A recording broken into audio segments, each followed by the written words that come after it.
এবং ইফতারে সমবেত হতে পেরেছি। এই জন্য মহান আল্লাহ রাব্বুল আলামিনের দরবারে শুকরিয়া আদায় করছি, আলহামদুলিল্লাহ। আজকে আমাকে এখানে আমন্ত্রণ জানানোর জন্য আমি শ্রদ্ধেয় মোয়াজ্জেম হোসেন সাহেব সহ জামাতে ইসলামী নেতৃবৃন্দকে কৃতজ্ঞতা জানাচ্ছি এবং আমাকে কিছু কথা বলার সুযোগ করে দেওয়ার জন্য তাদেরকে ধন্যবাদ জানাচ্ছি।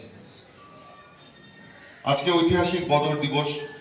আজ থেকে প্রায় ১৫০০ বছর আগে সে মদিনার বদর প্রান্তরে যে যুদ্ধ হয়েছিল বিশ্বাসী এবং অবিশ্বাসীদের মাঝে, সেই যুদ্ধে বিশ্বাসীদের নেতৃত্ব দিয়েছিলেন আমাদের নবী করিম সাল্লাল্লাহু আলাইহি সাল্লাম এবং তার সাথে সৈন্য ছিল মাত্র ৩১৩ জন।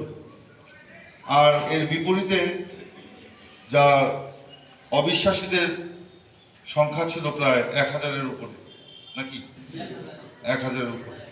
তো সেই যুদ্ধে বিশ্বাসীদের বিজয়ী হওয়া খুব কঠিন কাজ ছিল।